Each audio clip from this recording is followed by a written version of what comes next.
동해안 산불을 점검하는 기획보도 마지막 순서입니다. 이번 산불은 유례 없이 큰 피해를 내고 심지어 도심까지 덮쳤습니다.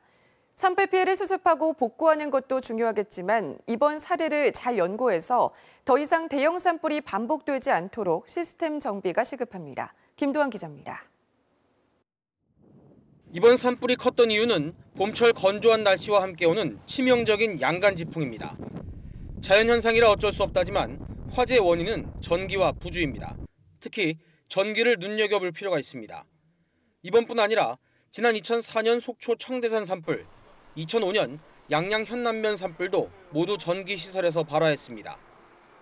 영동 바닷가에는 발전소가 많고 이 전력을 내륙으로 옮기기 위한 고압선이 산자락 곳곳을 넘어갑니다.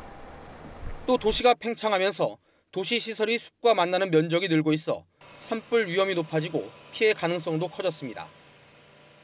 도시와 산림이 접하는 기회 면적이 넓어졌어요. 그래서 전기, 가스, 통신선로 등이 이제 그 산간 지역을 지나게 되죠.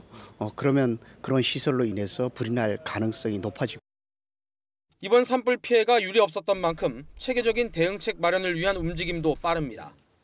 오늘 열린 강원 방제 포럼에선 산과 마을 사이 충분한 거리를 두고 가급적 방화 수림대를 조성해야 한다는 의견이 나왔습니다. 영동 상간주택엔 스프링클러를 설치하거나 지붕만이라도 내연성 재료를 쓰도록 할 필요성이 제기됐습니다. 산불의 80%는 헬기가 끈다지만 강풍에는 소용이 없기 때문에 초기 진화와 확산 방지를 위한 인력 투입 시스템과 장비 확충이 시급합니다. 특히 등짐 펌프 같은 낡고 비효율적인 장비는 개선해야 합니다. 등짐에 물을 짊어지고 산에 가서 잔불 정리를 해보면 아시겠지만 이거 물 다시 떠와야 되는 그 부담감 때문에 심리적으로 쓸 수가 없게 됩니다. 그러면 결국은 그 장비 하나가 오히려 산불 진화 현장을 더 지뢰하게 만들 수도 있다.